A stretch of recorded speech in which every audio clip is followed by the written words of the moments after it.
मैं समझदा भी ਜਿਹੜੀ ਸਰਕਾਰ ਹੈ ਜੀ ਉਹ ਲੋਕ ਚੁਣਦੇ ਆ ਵੀ ਉਹਦੇ ਨਾਲ ਜਿਹੜਾ ਹੈਗਾ ਜਿੱਦਾਂ ਕਹਿੰਦੇ ਨਾ ਵੀ ਗੁਰੂ ਦੀ ਗੋਲਕ ਤੇ ਗਰੀਬ ਦਾ ਮੂੰਹ ਜੀ ਇਹਦੇ ਜਿਹੜਾ ਸਰਕਾਰ ਦਾ ਖਜ਼ਾਨਾ ਹੈ ਉਹ ਗਰੀਬਾਂ ਵਾਸਤੇ ਹੁੰਦਾ ਹੈ ਜੀ ਪਰ ਬੜਾ ਉਸ ਵੇਲੇ ਅਫਸੋਸ ਵੀ ਹੁੰਦਾ ਵੀ ਬੜੇ ਕਾਲੇ ਦੌਰ ਚੋਂ ਗੁਜ਼ਰੇ ਆਪਾਂ ਕੋਵਿਡ ਦੇ ਦੌਰਾਨ ਇਹਨਾਂ ਨੇ ਹਜ਼ਾਰ ਰੁਪਏ ਦੇ ਚਲਾਨ ਕੱਟੇ ਲੋਕਾਂ ਦੇ ਮੋਟਰਸਾਈਕਲ ਬਾਉਂਡ ਕਰ ਦਿੱਤੇ ਜਦੋਂ ਕੋਈ ਐਮਪੀ ਜਾਂ ਐਮਐਲਏ ਹੁੰਦਾ ਉਹਦੇ ਅੱਗੇ ਪਿੱਛੇ ਜਿਹੜਾ ਹੈਗਾ ਉਹ ਜਾਂਦੇ ਆ ਜਿੱਥੇ ਕਿਤੇ ਜਾਣਾ ਤਾਂ ਮੇਰੀ ਅਫਸਰਾਂ ਨੂੰ ਵੀ ਇਹੀ ਕਹਿਣਾ ਹੁੰਦਾ ਸੀ ਵੀ ਤੁਸੀਂ ਅਫਸਰ ਹੋ ਇਸ ਕੁਰਸੀ ਨਹੀਂ ਤਾਂ ਕਿਸੇ ਹੋਰ ਕੁਰਸੀ 'ਤੇ ਹੋਵੋਗੇ ਅੱਜ ਇੱਥੇ ਨਹੀਂ ਤਾਂ ਕਿਸੇ ਹੋਰ ਸ਼ਹਿਰ 'ਚ ਹੋਵੋਗੇ ਵੀ ਤੁਸੀਂ ਆਪਦੀ ਡਿਊਟੀ ਨੂੰ ਜਿਹੜਾ ਇਮਾਨਦਾਰੀ ਦੇ ਨਾਲ ਕਰੋ।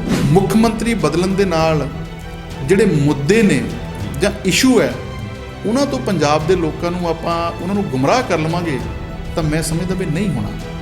ਔਰ ਪੰਜਾਬ ਦੇ ਲੋਕ ਬਹੁਤ ਚੰਗੀ ਤਰ੍ਹਾਂ ਜਾਣਦੇ ਆ ਵੀ ਜਿਹੜੀ ਕਾਂਗਰਸ ਹੈ ਕਾਂਗਰਸ ਦਾ ਇਤਿਹਾਸ ਵੀ ਜਾਣਦੇ ਆ। ਜਦੋਂ ਦੇਸ਼ ਦੇ ਪ੍ਰਾਈਮ ਮਿਨਿਸਟਰ ਦੀ ਗੱਲ ਵੀ ਹੋਈ ਸੀ ਤਾਂ ਵੋਟਾਂ ਪ੍ਰਾਈਮ ਮਿਨਿਸਟਰ ਦੇ ਨਾਮ 'ਤੇ ਬਾਬੂ ਜਗਜੀਵਨ ਰਾਮ ਜੀ ਦੇ ਨਾਮ 'ਤੇ ਲਈਆਂ ਸੀ ਅਤੇ ਮੁੜ ਕੇ ਉਸ ਤੋਂ ਬਾਅਦ ਬਣਾਇਆ ਕੌਣ? ਪਹਿਲਾਂ ਕੈਪਟਨ ਅਮਰਿੰਦਰ ਸਿੰਘ ਨੇ ਜੋ ਵਾਅਦੇ ਕੀਤੇ ਸੀ ਨਾਲ ਇਹੀ ਚਰਨਜੀਤ ਸਿੰਘ ਚੰਨੀ ਜੀ ਸੀ ਅਤੇ ਨਾਲ ਹੀ ਜਿਹੜੇ ਸੀ ਸੁਖੀ ਰੰਧਾਵਾ। ਅੱਜ ਉਹ ਗੱਲ ਕਰੋ ਵੀ ਪੌਣੇ 5 ਸਾਲ ਤੁਸੀਂ ਵੀ ਭਾਗੀਦਾਰ ਰਹੇ ਹੋ। 3 ਲੱਖ ਬੱਚੇ ਨੂੰ ਪੋਸਟ ਮੈਟ੍ਰਿਕ ਸਕਾਲਰਸ਼ਿਪ ਨਹੀਂ ਮਿਲੀ, ਉਸ ਗਵਰਨਮੈਂਟ ਦਾ ਤੁਸੀਂ ਵੀ ਹਿੱਸਾ ਸੀ। ਪਰ ਯਾਦ ਕਰੋ 2 ਸਾਲ ਪਹਿਲਾਂ ਮਹਾਤਮਾ ਗਾਂਧੀ ਜੀ ਦੇ ਨਾਂ ਦੇ ਉੱਤੇ ਵੀ ਫਾਰਮ ਇੱਦਾਂ ਹੀ ਭਰੇ ਸੀ। ਉਹ ਫਾਰਮ ਕਿੱਥੇ ਗਏ? ਉਹ ਵੀ ਪਲਾਟਾਂ ਦੇ ਫਾਰਮ ਸੀ, ਉਹ ਵੀ ਘਰ ਨੌਕਰੀ ਦੇ ਫਾਰਮ ਸੀ। ਸਰਕਾਰ ਬਣਾਉਣ ਵੇਲੇ ਵੀ ਫਾਰਮ ਭਰੇ ਸੀ। ਇਹ ਫਾਰਮ ਭਰ ਕੇ ਤਾਂ ਸਰਕਾਰ ਵੀ ਬਣਾ ਲਈ। ਹੁਣ ਤਾਂ ਸਰਕਾਰ ਚੱਲੀ ਅਤੇ ਜੇ ਪੌਣੇ 5 ਸਾਲਾਂ ਹੀ ਨਹੀਂ ਕੁਛ ਹੋਇਆ ਅਤੇ ਹੁਣ ਕੀ ਹੋਣਾ? ਜੇ ਪੌਣੇ 5 ਸਾਲ ਹੋ ਗਏ ਸਰਕਾਰ ਕਾਂਗਰਸ ਦੀ, ਮੁੱਖ ਮੰਤਰੀ ਕਾਂਗਰਸ ਦਾ, ਗ੍ਰਹਿ ਮੰਤਰੀ ਇਹਨਾਂ ਦਾ, ਪੁਲਿਸ ਸਾਰੀ ਇਹਨਾਂ ਦੀ, ਕੀ ਕੀਤਾ ਪੌਣੇ 5 ਸਾਲਾਂ? ਜੇ ਕੋਈ ਸੀਗਾ ਦੋਸ਼ੀ ਦਿੰਦੇ ਚੱਕ ਕੇ ਅੰਦਰ। ਤਾਂ ਸਰਦਾਰ ਸੁਖਬੀਰ ਸਿੰਘ ਬਾਦਲ ਸਾਹਿਬ ਨੇ ਬਾਹਰ ਆਣ ਕੇ ਸੰਬੋਧਨ ਕੀਤਾ। ਪਹਿਲਾਂ ਜਥੇਬੰਦੀਆਂ ਨਾਲ ਅੰਦਰ ਮੀਟਿੰਗ ਹੋਈ ਉੱਥੇ ਆਗੂਆਂ ਨਾਲ, ਫਿਰ ਉਹਨੇ ਬਾਹਰ ਆਣ ਕੇ ਸੰਬੋਧਨ ਕੀਤਾ ਬਈ ਤੁਸੀਂ ਦੱਸੋ ਕਿੱਦਾਂ ਚਾਹੁੰਦੇ ਆ। ਉਹ ਕਹਿੰਦੇ ਵੀ ਅਸੀਂ ਜਾਣੀ ਕਿ ਇਹ ਚੀਜ਼ ਚਾਹੁੰਦੇ ਆ ਵੀ ਜਿਹੜੇ ਕਾਨੂੰਨ ਆਉਣੇ ਆ ਵੀ ਉਹਨਾਂ ਕਾਨੂੰਨਾਂ ਦੇ ਵਿੱਚ ਜਿਹੜਾ ਹੈਗਾ ਉਹ ਖਿਲਾਫ ਨਾ ਹੋਣ ਕਿਸਾਨੀ ਦੇ। ਮੁੱਖ ਮੰਤਰੀ ਕਿਹੜੇ ਕੰਮ ਲਈ ਹੁੰਦਾ? ਮੁੱਖ ਮੰਤਰੀ ਲੋਕ ਬਣਾਉਂਦੇ ਆ, ਉਹ ਲੋਕਾਂ ਦੀਆਂ ਸਮੱਸਿਆਵਾਂ ਸੁਣਨ ਲਈ ਹੈ। ਜੇ ਸਰਦਾਰ ਬਾਦਲ ਕਰ ਸਕਦੇ ਸੀ ਜਿਹੜੇ 5 ਵਾਰੀ ਮੁੱਖ ਮੰਤਰੀ ਬਣੇ ਆ ਤੇ ਇਹਨਾਂ ਨੂੰ ਤਾਂ ਚਾਹੀਦੇ ਸੀ ਕਿਉਂਕਿ ਇਹ ਤਾਂ ਹਜੇ ਹੁਣੇ ਹੀ 5ਵੇਂ ਨੰਬਰ ਤੋਂ ਇਹਨਾਂ ਦਾ ਨੰਬਰ ਲੱਗਾ।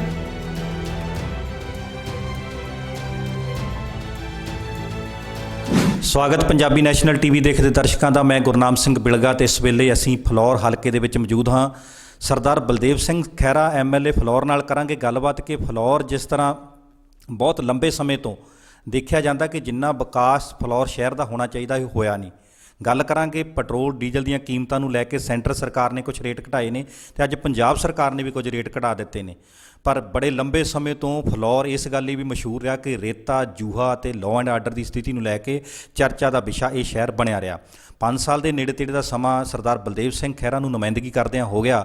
ਉਹਨਾਂ ਨਾਲ ਕਰਦੇ ਹਾਂ ਗੱਲਬਾਤ ਕਿ ਇਹਨੇ 4-5 ਸਾਲ ਦੇ ਵਿੱਚ ਕਿਹੜੀਆਂ ਸਮੱਸਿਆਵਾਂ ਦੇ ਨਾਲ ਫਲੌਰ ਸ਼ਹਿਰ ਜੂਝਿਆ ਅਤੇ ਆਉਣ ਵਾਲੇ ਸਮੇਂ ਦੇ ਵਿੱਚ ਫਲੌਰ ਸ਼ਹਿਰ ਨੂੰ ਕਿੱਦਾਂ ਦਾ ਉਹ ਆਪਣੀਆਂ ਨਜ਼ਰਾਂ 'ਚ ਤੱਕਦੇ ਨੇ। ਖਹਿਰਾ ਸਾਹਿਬ ਨਿੱਘਾ ਜੀ ਆ ਜੀ। ਸਤਿ ਸ਼੍ਰੀ ਅਕਾਲ ਜੀ। ਬਹੁਤ ਖਹਿਰਾ ਸਾਹਿਬ, ਫਲੌਰ ਸ਼ਹਿਰ ਜਿਹੜਾ ਆ ਇਤਿਹਾਸਕ ਸ਼ਹਿਰ ਆ, ਪਰ ਜਿਹੜੀ ਗੱਲ ਕਰ ਲਈਏ ਆਪਾਂ ਰੇਤੇ ਦੀ, ਜੂਹੇ ਦੀ ਜਾਂ ਹੋਰ ਲਾਅ ਐਂਡ ਆਰਡਰ ਨੂੰ ਲੈ ਕੇ ਕੁਝ ਸਮੱਸਿਆਵਾਂ ਨੇ, ਇਹਨਾਂ ਵਿੱਚ ਵੀ ਹਮੇਸ਼ਾ ਸੁਰਖੀਆਂ ਦੇ ਵਿੱਚ ਬਣਿਆ ਰਿਹਾ। ਚਾਹੇ ਸਰਕਾਰ ਪਹਿਲਾਂ ਅਕਾਲੀ ਦਲ ਦੀ ਸੀ, ਚਾਹੇ ਹੁਣ ਕਾਂਗਰਸ ਦੀ ਆ, ਤਾਂ ਹਮੇਸ਼ਾ ਰੇਤੇ ਦੀ ਗੱਲ ਜਿਹੜੀ ਆ ਉਹ ਰੇਤੇ ਦੀ ਮਾਫੀਏ ਦੀ ਗੱਲ ਇੱਥੇ ਫਲੌਰ ਦੇ ਵਿੱਚ ਚੱਲਦੀ ਰਹਿੰਦੀ। ਇਹਨੂੰ ਕਿੱਦਾਂ ਦੇਖਦੇ ਹੋ?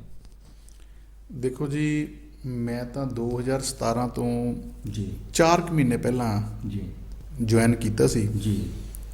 ਔਰ ਉਸ ਵੇਲੇ ਅਸੀਂ ਤਾਂ ਜਿਹੜਾ ਵੀ ਜਦੋਂ ਸਾਨੂੰ ਇੱਥੋਂ ਮੌਕਾ ਮਿਲਿਆ ਜੀ ਤਾਂ ਮੈਂ ਤਾਂ ਜਿਹੜੇ ਵੀ ਕੋਈ ਇੱਦਾਂ ਦੀ ਗੱਲ ਜੇ ਕੋਈ ਸੀ ਵੀ ਜੀ ਤਾਂ ਅਸੀਂ ਤੁਹਾਨੂੰ ਬੰਦ ਕਰ ਦਿੱਤਾ ਸੀ ਜੀ। ਉਦੋਂ ਬਾਅਦ ਡਿਵੈਲਪਮੈਂਟ ਵਾਸਤੇ ਤਕਰੀਬਨ 50 ਕਰੋੜ ਤੋਂ ਵੱਧ ਰੁਪਈਆ ਜੀ ਹਲਕਾ ਫਲੌਰ ਲਈ ਲੈ ਕੇ ਆਂਦਾ। ਔਰ ਉਹ ਜਿਹੜਾ ਅਸੀਂ ਬਿਨਾਂ ਕਿਸੇ ਭੇਦਭਾਵ ਦੇ, ਬਿਨਾਂ ਕੋਈ ਉਹ ਸੋਚੇ ਵੀ ਇਹ ਪੰਚਾਇਤ ਕਿਹਦੀ ਹੈ ਜਾਂ ਸਰਪੰਚ ਕਿਹੜੀ ਪਾਰਟੀ ਦਾ ਹੈ, ਅਸੀਂ ਉਹ ਜਿਹੜੇ ਡਿਵੈਲਪਮੈਂਟ ਵਾਸਤੇ ਉਹ ਇੱਥੇ ਸੰਗਤ ਦਰਸ਼ਨ ਕਰਾਏ। ਇਹ ਤੁਸੀਂ ਗੱਲ ਕਰ ਰਹੇ, ਮੈਂ ਤੁਹਾਨੂੰ ਰੋਕ ਰਿਹਾ ਵੀ ਜਦੋਂ ਤੁਸੀਂ ਸ਼ਾਮਲ ਹੁੰਦੇ ਆ ਤੇ ਸ਼੍ਰੋਮਣੀ ਅਕਾਲੀ ਦਲ ਦੀ ਆਖਰੀ ਦਿਨ ਸਰਕਾਰ ਸੀ। ਹਾਂਜੀ 4 ਮਹੀਨੇ ਪਹਿਲਾਂ। ਉਦੋਂ ਬਾਅਦ ਅਸੀਂ ਪਿੰਡਾਂ ਨੂੰ ਇੱਥੇ ਸੰਗਤ ਦਰਸ਼ਨ ਕਰਾ ਕੇ ਅਪਰੇ ਵੀ ਕਰਵਾਏ, ਸੰਗਤ ਦਰਸ਼ਨ ਗੁਰਾਇਆ ਵੀ ਕਰਵਾਇਆ, ਰੁੜਕਾ ਕਲਾਂ ਵੀ ਕਰਵਾਇਆ, ਫਲੌਰ ਵੀ ਕਰਵਾਇਆ ਅਤੇ ਤਕਰੀਬਨ 50 ਤੋਂ ਵੱਧ ਜਿਹੜਾ ਹੈਗਾ 50 ਕਰੋੜ ਤੋਂ ਵੱਧ ਰੁਪਏ ਲਿਆ ਕੇ ਹਲਕੇ ਦੀ ਡਿਵੈਲਪਮੈਂਟ ਵਾਸਤੇ ਅਸੀਂ ਬਿਨਾਂ ਕਿਸੇ ਭੇਦਭਾਵ ਤੋਂ ਦਿੱਤਾ। ਉਦੋਂ ਬਾਅਦ ਜਿਹੜਾ ਲਾਅ ਐਂਡ ਆਰਡਰ ਦਾ ਸੀ, ਮੇਰੀ ਕੋਸ਼ਿਸ਼ ਇਹ ਸੀ ਵੀ ਕੋਈ ਵੀ ਜਿਹੜੀ ਲੇਡੀਜ਼ ਆ ਉਹਨੂੰ ਜਿਹੜੀ ਸਮੱਸਿਆ ਕੋਈ ਥਾਣੇ ਨਾ ਜਾਵੇ ਜੀ। ਤੇ ਉਹ ਤੋਂ ਬਾਅਦ ਮੈਂ ਸਾਰੇ ਅਫਸਰਾਂ ਨੂੰ ਵੀ ਇਹੀ ਗੱਲ ਕਹੀ ਹੁੰਦੀ ਸੀ, ਜੋ ਕਿ ਅੱਜ ਕੱਲ੍ਹ ਕਲਚਰ ਵੀ ਹੈ ਕਈ ਵਾਰ, ਵੀ ਅਫਸਰ ਜਦੋਂ ਕੋਈ MP ਜਾਂ MLA ਹੁੰਦਾ ਜੀ ਉਹਦੇ ਅੱਗੇ ਪਿੱਛੇ ਜਿਹੜਾ ਹੈਗਾ ਉਹ ਜਾਂਦੇ ਆ ਜਿੱਥੇ ਕਿਤੇ ਜਾਣਾ। ਤਾਂ ਮੇਰੀ ਅਫਸਰਾਂ ਨੂੰ ਵੀ ਇਹੀ ਕਹਿਣਾ ਹੁੰਦਾ ਸੀ ਵੀ ਤੁਸੀਂ ਅਫਸਰ ਹੋ, ਇਸ ਕੁਰਸੀ ਨਹੀਂ ਤਾਂ ਕਿਸੇ ਹੋਰ ਕੁਰਸੀ ਤੇ ਹੋਵੋਗੇ, ਅੱਜ ਇੱਥੇ ਨਹੀਂ ਤਾਂ ਕਿਸੇ ਹੋਰ ਸ਼ਹਿਰ 'ਚ ਹੋਵੋਗੇ, ਵੀ ਤੁਸੀਂ ਆਪਦੀ ਡਿਊਟੀ ਨੂੰ ਜਿਹੜਾ ਇਮਾਨਦਾਰੀ ਦੇ ਨਾਲ ਕਰੋ। ਇਹ ਕਿਤੇ ਵਿਆਹ ਤੇ ਜਾਣਾ ਜਾਂ ਭੋਗ ਤੇ ਜਾਣਾ ਜਾਂ ਕਿਤੇ ਹੋਰ ਜਾਣਾ, ਇਹ ਪਰਿਵਾਰਕ ਸੰਬੰਧ ਹੁੰਦੇ ਆ, ਇਹ ਚੱਲਦਾ ਰਹਿੰਦਾ ਸਿਆਸਤ ਦੇ ਵਿੱਚ। ਅਸੀਂ ਤਾਂ ਬੜਾ ਉਦੋਂ ਵੀ ਔਰ ਉਦੋਂ ਬਾਅਦ ਲੋਕਾਂ ਦੇ ਸਹਿਯੋਗ ਦੇ ਨਾਲ ਬੜਾ ਪਿਆਰ ਸਤਿਕਾਰ ਦਿੱਤਾ ਲੋਕਾਂ ਨੇ। ਪਹਿਲਾਂ ਮੈਨੂੰ ਜ਼ਿਲ੍ਹਾ ਪ੍ਰੀਸ਼ਦ ਮੈਂਬਰ ਵੀ ਇੱਥੋਂ ਬਣਾਇਆ, ਫਿਰ ਅਸੀਂ MLA ਬਣੇ ਤੇ ਲੋਕਾਂ ਦੇ ਵਿੱਚ ਆ। ਫਿਰ ਉਦੋਂ ਬਾਅਦ ਗਵਰਨਮੈਂਟ ਚੇਂਜ ਹੋ ਗਈ ਜੀ। ਗਵਰਨਮੈਂਟ ਚੇਂਜ ਹੋਣ ਤੋਂ ਬਾਅਦ ਮੈਨੂੰ ਯਾਦ ਹੈ ਵੀ ਇਹਨਾਂ ਨੇ ਜਦੋਂ ਰੇਤੇ ਦਾ ਕੰਮ ਕਾਂਗਰਸ ਦੇ ਆਗੂਆਂ ਨੇ ਸ਼ੁਰੂ ਕੀਤਾ ਜੀ, ਸਰਦਾਰ ਅਜੀਤ ਸਿੰਘ ਕੁਹਾੜ ਉਦੋਂ ਜ਼ਿਲ੍ਹੇ ਦੇ ਪ੍ਰਧਾਨ ਹੁੰਦੇ ਸੀ ਜੀ। ਤੇ ਸਭ ਤੋਂ ਪਹਿਲਾ ਧਰਨਾ ਫਿਲੌਰ ਦੇ ਵਿੱਚ ਮੈਂ ਟੈਕਸੀ ਸਟੈਂਡ ਦੇ ਉੱਤੇ ਲਾਇਆ, ਔਰ ਸਾਨੂੰ SDM ਸਾਹਿਬ ਨੇ ਪਰਮਿਸ਼ਨ ਨਹੀਂ ਦਿੱਤੀ, ਔਰ ਅਸੀਂ ਟੈਕਸੀ ਸਟੈਂਡ ਤੇ ਲਾਇਆ ਸੀ ਜੀ, ਜਿਹਦੇ ਵਿੱਚ ਅਸੀਂ ਰੇਤੇ ਦਾ ਇਲੀਗਲ ਜਿਹੜੇ ਲੋਟਰੀ ਸਟਾਲ ਨੇ ਉਹਦਾ ਤੇ ਜਿਹੜਾ ਲਾਅ ਐਂਡ ਆਰਡਰ ਸੀ ਉਹਦਾ ਜਿਹੜਾ ਮੁੱਦਾ ਚੁੱਕਿਆ ਜੀ। ਉਹ ਤੋਂ ਬਾਅਦ ਵਿੱਚ ਫਿਰ ਅਸੀਂ ਹਰ ਪਿੰਡ ਦੇ ਵਿੱਚ ਵੀ ਮਹਿੰਗਾਈ, ਉਦੋਂ ਬਾਅਦ ਜਿਹੜੀ ਪੋਸਟ ਮੈਟ੍ਰਿਕ ਸਕਾਲਰਸ਼ਿਪ ਨਹੀਂ ਜਿਹੜੀ ਬੱਚਿਆਂ ਨੂੰ ਮਿਲੀ ਉਹਦੇ ਬਾਰੇ, ਫਿਰ ਉਹ ਤੋਂ ਬਾਅਦ ਜਿਹੜੇ ਨੀਲੇ ਕਾਰਡ ਕੱਟੇ ਉਹਦੇ ਬਾਰੇ, ਫਿਰ ਉਦੋਂ ਬਾਅਦ ਲਾਅ ਐਂਡ ਆਰਡਰ, ਜੂਆ, ਇਲੀਗਲ ਮਾਈਨਿੰਗ, ਇਹਦੇ ਬਾਰੇ ਅਸੀਂ ਹਰ ਪਿੰਡ ਦੇ ਵਿੱਚ ਵੀ ਜਿਹੜਾ ਹੈਗਾ ਸਾਡੇ ਲੋਕਾਂ ਨੇ ਇਕੱਲੇ ਪਿੰਡ ਦੇ ਵਿੱਚ ਵੀ ਪ੍ਰੋਟੈਸਟ ਕੀਤਾ। ਜੇਕਰ ਤੁਸੀਂ ਪਿਛਲੇ 5 ਸਾਲ ਦਾ ਸਾਡਾ ਦੇਖੋਗੇ ਤਾਂ ਮੈਂ ਸਮਝਦਾ ਵੀ ਅਸੀਂ ਹਰ ਪਲੇਟਫਾਰਮ ਦੇ ਉੱਤੋਂ ਇਹ ਗੱਲ ਕਹਿੰਦੇ ਆਏ ਹਾਂ ਔਰ ਇਹ ਮੁੱਦੇ ਚੁੱਕਦੇ ਆਏ ਹਾਂ। ਔਰ ਉਸ ਤੋਂ ਬਾਅਦ ਜਦੋਂ ਵਿਧਾਨ ਸਭਾ ਦੇ ਵਿੱਚ ਵੀ ਮੌਕਾ ਮਿਲਿਆ ਤਾਂ ਮੈਂ ਵਿਧਾਨ ਸਭਾ ਦੇ ਵਿੱਚ ਵੀ ਕੁਐਸਚਨ ਰੇਜ਼ ਕੀਤਾ ਵੀ ਜਿਹੜਾ ਲਸਾੜੇ ਤੋਂ ਲੈ ਕੇ ਸੰਗਤਪੁਰ ਤੱਕ ਜੀ ਖੱਡਾਂ ਕਿੰਨੀਆਂ ਨੇ ਤੇ ਉਹਨਾਂ ਦੇ ਵਿੱਚ ਜਿਹੜੀ ਇਲੀਗਲ ਮਾਈਨਿੰਗ ਕੌਣ ਕਰਦਾ ਤੇ ਕਿੰਨੇ ਪਰਚੇ ਦਰਜ ਹੋਏ ਆ। ਪਰ ਉਹ ਸਾਡਾ ਜਿਹੜੇ ਸਵਾਲ ਵੀ ਲਾਏ ਸੀ ਉਹਦਾ ਵੀ ਕੋਈ ਜਿਹੜਾ ਹੈਗਾ ਕੋਈ ਆਨਸਰ ਨਹੀਂ ਸੀ, ਕਿਉਂਕਿ ਸਰਕਾਰ ਕਾਂਗਰਸ ਦੀ ਸੀ ਤੇ ਉਹਨਾਂ ਦੇ ਆਗੂ ਇਹ ਕੰਮ ਕਰਦੇ ਸੀ। ਉਦੋਂ ਬਾਅਦ ਫਿਰ ਅਸੀਂ ਵੱਖ-ਵੱਖ ਟਾਈਮ ਦੇ ਉੱਤੇ ਵਿਧਾਨ ਸਭਾ ਦੇ ਵਿੱਚ ਵੀ, ਚਾਹੇ ਉਹਦੇ ਵਿੱਚ ਮੁਲਾਜ਼ਮਾਂ ਦੀ ਗੱਲ ਹੋਵੇ, ਆਂਗਨਵਾੜੀ ਵਰਕਰਾਂ ਦੀ ਗੱਲ ਹੋਵੇ ਜਾਂ ਜਿਹੜੀ ਪੋਸਟ ਮੈਟ੍ਰਿਕ ਸਕਾਲਰਸ਼ਿਪ ਦੀ ਗੱਲ ਹੋਵੇ, ਅਸੀਂ ਉਹ ਮੁੱਦੇ ਚੁੱਕਦੇ ਆਏ ਹਾਂ। ਮੈਂ ਸਮਝਦਾ ਵੀ ਜਿਹੜੀ ਸਰਕਾਰ ਹੈ ਉਹ ਲੋਕ ਚੁਣਦੇ ਆ ਵੀ ਉਹਦੇ ਨਾਲ ਜਿਹੜਾ ਹੈਗਾ, ਜਿੱਦਾਂ ਕਹਿੰਦੇ ਨਾ ਵੀ ਗੁਰੂ ਦੀ ਗੋਲਕ ਤੇ ਗਰੀਬ ਦਾ ਮੂੰਹ, ਇਹਦੀ ਜਿਹੜਾ ਸਰਕਾਰ ਦਾ ਖਜ਼ਾਨਾ ਹੈ ਉਹ ਗਰੀਬਾਂ ਵਾਸਤੇ ਹੁੰਦਾ ਹੈ। ਪਰ ਬੜਾ ਉਸ ਵੇਲੇ ਅਫਸੋਸ ਵੀ ਹੁੰਦਾ ਵੀ ਬੜੇ ਕਾਲੇ ਦੌਰ ਚੋਂ ਗੁਜ਼ਰੇ ਆਪਾਂ। ਕੋਵਿਡ ਦੇ ਦੌਰਾਨ ਇਹਨਾਂ ਨੇ ਹਜ਼ਾਰ ਰੁਪਏ ਦੇ ਚਲਾਨ ਕੱਟੇ, ਲੋਕਾਂ ਦੇ ਮੋਟਰਸਾਈਕਲ ਬਾਉਂਡ ਕਰ ਦਿੱਤੇ। ਬੜਾ ਅੱਛਾ ਸਮਾਂ ਸੀ ਉਸ ਵੇਲੇ ਲੋਕਾਂ ਦੀ ਸੇਵਾ ਕਰਨ ਦਾ। ਅਸੀਂ ਜਿੰਨੀ ਜੋਗੇ ਸੀ ਅਸੀਂ ਨਿਰੰਤਰ ਜਿਹੜਾ ਹੈਗਾ ਆਪ ਵੀ ਆਪਣੇ ਸਾਰੇ ਜਿਹੜੇ ਆਪਣੇ ਸਹਿਯੋਗੀ ਉਹਨੂੰ ਨਾਲ ਲੈ ਕੇ ਅਸੀਂ ਰਾਸ਼ਨ ਦਾ ਵੀ ਹੋਰ ਦਵਾਈਆਂ ਦਾ ਵੀ ਅਸੀਂ ਕਰਦੇ ਰਹੇ। ਔਰ ਜੇ ਕੋਈ ਮੇਰੀ ਫੇਸਬੁੱਕ ਹੀ ਫੋਲੋ ਕਰ ਲਵੇ, ਉਹਨੂੰ ਦੇਖ ਲਵੇ ਤਾਂ ਸਾਰਿਆਂ ਨੂੰ ਪਤਾ ਲੱਗ ਜਾਏਗਾ ਵੀ ਕੀ ਸਾਡੀ ਕਾਰਗੁਜ਼ਾਰੀ ਹੈ। ਬਾਕੀ ਇੰਨਾ ਵੀ ਮੈਂ ਤਾਂ ਇਹ ਮੰਨ ਕੇ ਚੱਲਦਾ ਵੀ ਕੁਰਸੀਆਂ ਕਿਸੇ ਦੀਆਂ ਸਕੀਆਂ ਨਹੀਂ। ਬਿਲਕੁਲ, ਪਹਿਲਾਂ ਕੋਈ ਹੋਰ ਬੈਠਾ ਸੀ, ਅੱਜ ਕੋਈ ਹੋਰ ਹੈ ਤੇ ਕੱਲ੍ਹ ਨੂੰ ਕਿਸੇ ਹੋਰ ਨੇ ਹੋਣਾ। ਪਰ ਜਿਹੜੀ ਡਿਊਟੀ ਕੋਈ ਵੀ ਕਿਸੇ ਨੂੰ ਮਿਲਦੀ ਹੈ ਉਹ ਡਿਊਟੀ ਨੂੰ ਇਮਾਨਦਾਰੀ ਦਿਆਨਤਦਾਰੀ ਨਾਲ ਨਿਭਾਉਣਾ ਚਾਹੀਦਾ ਹੈ। ਔਰ ਮੈਂ ਇਹ ਗੱਲ ਜਿਹੜੀ ਹੈਗੀ ਆ ਇਹ ਗੁਰੂ ਮਹਾਰਾਜ ਨੂੰ ਹਾਜ਼ਰ ਨਾਜ਼ਰ ਜਾਣ ਕੇ ਕਹਿਣਾ ਵੀ ਮੈਂ ਔਰ ਜਿਹੜਾ ਅਸੀਂ ਕਦੀ ਚਾਹ ਦੇ ਕੱਪ ਦੇ ਆਵਾਜ਼ਾਰ ਨਹੀਂ। ਔਰ ਚਾਹੇ ਕੋਈ ਰੇਤ ਦੀ ਗੱਲ ਹੋਵੇ, ਚਾਹੇ ਕੋਈ ਲੋਟਰੀਆਂ ਦੀ ਗੱਲ ਹੋਵੇ, ਚਾਹੇ ਕੋਈ ਜਿਹੜੀ ਇਲੀਗਲ ਮਤਲਬ ਕੋਈ ਹੋਰ ਧੰਦਿਆਂ ਦੀ ਗੱਲ ਹੋਵੇ, ਸਾਡੀ ਕੋਸ਼ਿਸ਼ ਇਹੀ ਹੁੰਦੀ ਹੈ ਵੀ ਜਿਹੜਾ ਆ ਇਹਨੂੰ ਨੱਥ ਪਾਈ ਜਾਵੇ। ਪਰ ਸਭ ਤੋਂ ਵੱਡਾ ਜਿਹੜਾ ਹੈਗਾ, ਕਿਉਂਕਿ ਜਿਹੜੀ ਸਰਕਾਰਾਂ ਦੀ ਜ਼ਿੰਮੇਵਾਰੀ ਹੁੰਦੀ ਆ, ਹੁਣ ਪੌਣੇ 5 ਸਾਲ ਲੰਘ ਗਿਆ, 1 ਰੁਪਏ ਦੀ ਗ੍ਰਾਂਟ ਤੱਕ ਉਹਨਾਂ ਨੇ ਜਿਹੜੀ ਹੈਗੀ ਆ ਸਾਨੂੰ, ਕਿਉਂਕਿ ਅਸੀਂ ਵਿਰੋਧੀ ਪਾਰਟੀ ਦੇ MLA ਆ ਤੇ ਸਾਨੂੰ ਉਹਨੇ ਨਹੀਂ ਦਿੱਤੀ। ਪਰ ਫਿਰ ਵੀ ਅਸੀਂ ਸਾਡੇ ਮੈਂਬਰ ਪਾਰਲੀਮੈਂਟ ਰਾਜ ਸਭਾ ਨਰੇਸ਼ ਗੁਜਰਾਲ ਜੀ ਦੇ ਕੋਲੋਂ ਲਿਆ ਕੇ ਅਸੀਂ ਜੋ ਅਸੀਂ ਹੁਣ ਵੀ ਡਿਵੈਲਪਮੈਂਟ ਵਾਸਤੇ ਜਿਹੜਾ ਹੈਗਾ ਮਤਲਬ ਇੱਥੇ ਹਲਕੇ ਦੇ ਵਿੱਚ ਕੀਤਾ ਹੈ। ਸੋ ਲੱਗੇ ਹੋ ਜੀ। ਖਹਿਰਾ ਸਾਹਿਬ, ਗੈਰ ਕਾਨੂੰਨੀ ਕੰਮਾਂ ਦੀ ਆਪਾਂ ਗੱਲ ਕੀਤੀ ਆ, ਤੁਸੀਂ ਵੀ ਜ਼ਿਕਰ ਕੀਤਾ ਹੈ, ਚਾਹੇ ਕਿ ਲੰਬੇ ਸਮੇਂ ਤੋਂ ਵੀ ਚੱਲਦੇ ਸੀਗੇ, ਪਰ ਇਸ ਵੇਲੇ ਆਪਣੇ ਹਲਕੇ ਦੀ ਜਿਹੜੀ ਲੋਕ ਸਭਾ ਦੀ ਨੁਮਾਇੰਦਗੀ ਵੀ ਆਪਣੇ ਉਹ ਪਰਿਵਾਰ ਕਰਦਾ ਆ, ਤੇ ਇਸ ਵੇਲੇ ਵਿਧਾਨ ਸਭਾ ਹਲਕਾ ਫਿਲੌਰ ਵੀ ਇੰਚਾਰਜ। ਕੀ ਇਹ ਸਾਰਾ ਜਿਹੜਾ ਇਲੀਗਲ ਕੰਮ ਚੱਲਦੇ ਆ ਇਹ ਸਰਕਾਰ ਦੇ ਧਿਆਨ 'ਚ ਨਹੀਂ ਹੈਗੇ, ਜਾਂ ਇਹਨੂੰ ਕਿੱਦਾਂ ਦੇਖਦੇ ਆ ਵੀ ਇਹ ਸਰਕਾਰ ਨੂੰ ਇਸ ਗੱਲ ਦਾ ਪਤਾ ਤਾਂ ਹੋ ਰਿਹਾ ਜਾਂ ਨਹੀਂ ਪਤਾ ਤੇ ਤਾਂ ਹੋ ਰਿਹਾ? ਮੈਂ ਕਹਿੰਦਾ ਜੀ, ਲਾਅ ਐਂਡ ਆਰਡਰ ਨੂੰ ਜੇਕਰ ਨੱਥ ਪਾਉਣੀ ਹੋਵੇ ਤਾਂ ਪੂਰੇ ਹਲਕੇ ਦੇ ਵਿੱਚ ਕੁਝ 5 7 10 ਬੰਦੇ ਹੀ ਇੱਦਾਂ ਦੇ ਹੁੰਦੇ ਆ ਜਿਹੜੇ ਸਾਰਾ ਲਾਅ ਐਂਡ ਆਰਡਰ ਖਰਾਬ ਕਰਦੇ ਆ ਜੀ। ਉਹਨਾਂ ਨੂੰ ਸੱਦ ਕੇ ਉਹਨਾਂ ਨੂੰ ਤਾੜਨਾ ਕਰ ਦਿੱਤੀ ਜਾਵੇ, ਜਾਂ ਜਿੱਥੇ ਉਹਨਾਂ ਦੀ ਬਣਦੀ ਜਗ੍ਹਾ ਉਹ ਦੇ ਦਿੱਤੀ ਜਾਵੇ, ਤਾਂ ਪੂਰਾ ਹਲਕਾ ਜਿਹੜਾ ਉਹ ਸ਼ਾਂਤ ਰਹਿੰਦਾ ਹੈ ਜੀ। ਔਰ ਇਹ ਕਰਨਾ ਕਿਹਨੇ ਹੁੰਦਾ? ਇਹ ਉਹਨਾਂ ਨੇ ਕਰਨਾ ਜਿਹੜੇ ਅਫਸਰ ਕੁਰਸੀਆਂ ਤੇ ਬੈਠੇ ਆ ਜੀ। ਤੇ ਜਿਹੜੇ ਤੁਸੀਂ ਗੱਲ ਕੀਤੀ ਇੱਥੋਂ ਮੈਂਬਰ ਪਾਰਲੀਮੈਂਟ ਜਿਹੜੇ ਨੇ, ਮੈਂ ਇਹ ਗੱਲ ਕਹਿਣ ਤੋਂ ਗੁਰੇਜ਼ ਨਹੀਂ ਕਰੂੰਗਾ ਵੀ ਚੌਧਰੀ ਸੰਤੋਖ ਸਿੰਘ ਜੀ ਉਹਨਾਂ ਦੀ ਦੂਜੀ ਟਰਮ ਹੈ ਮੈਂਬਰ ਪਾਰਲੀਮੈਂਟ ਦੀ।